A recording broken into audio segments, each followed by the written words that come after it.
चाप का ले लो चाप। जय श्री राम, जय गौ माता की। मैं आपका अपना मनीष राई। आज 28 अप्रैल को हम मिनी सचिवालय सोनीपत में आए थे कंप्लेंट देने के लिए डीसी साहब को, और डीसी साहब नहीं थे तो सीटीए मैडम को हम कंप्लेंट देने गए तो उन्होंने मार्क करी कि जाके RKE ब्रांच में वहाँ जाके डायरी नंबर ले लो। हम आ जाते हैं तो हमें बोलते हैं कि मैडम के साइन करा के लाओ। मैडम के साइन ऑलरेडी थे उस पर, लेकिन उसके बाद भी उन्होंने डायरी नंबर नहीं दिया। मैडम के पास दोबारा जाते हैं कि मैडम ये आपके जो कर्मचारी हैं RKE ब्रांच के में आप किसी भी प्रकार का डायरी नंबर नहीं दे रहे, और उनका हम नहीं देते, 2-3 दिन बाद आना। हम गए, एक नीरज है और एक उसका नाम जितेंद्र, नीरज और जितेंद्र, ये 2 लड़के हैं, ये वहाँ बैठे नहीं थे। हम गए, हमने नाम पूछा तो उन्होंने कहा कि किसी रिटायरमेंट पार्टी में गए हुए हैं, और रिटायरमेंट पार्टी भी 3rd फ्लोर पर चली हुई थी, और 1:30 बजे इनका लंच होता है। 1 बजे ये चले गए, रिटायरमेंट की पार्टी शुरू हुई है 2 बजे, उससे पहले ये चले गए। और अब हम दोबारा सीटीए मैडम के पास गए हैं कि हमारे साथ इस प्रकार से व्यवहार किया है, कोई डायरी नंबर नहीं दिया। और वहाँ बैठी हुई एक अभी बहन जी थी, एक लड़की, उन्होंने बोला कि मुझे हिंदी नहीं आती, इंग्लिश में लाओ।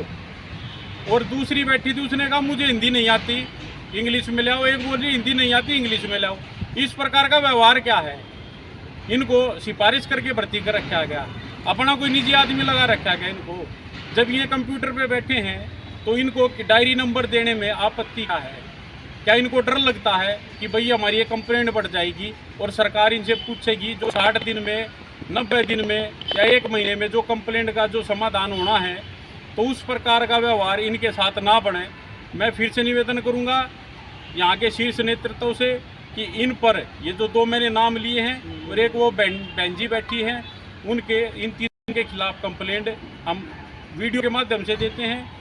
और जितनी भी पब्लिक वहाँ खड़ी थी, बेशक कैमरा चेक कर लेना आप कि उनका व्यवहार क्या था, और डायरी नंबर नहीं दिया। अंत में आके हमने इधर उधर बात कराई, जब जाके डायरी नंबर दिया। डायरी नंबर लेने के लिए भी सिफारिश करानी पड़ती है।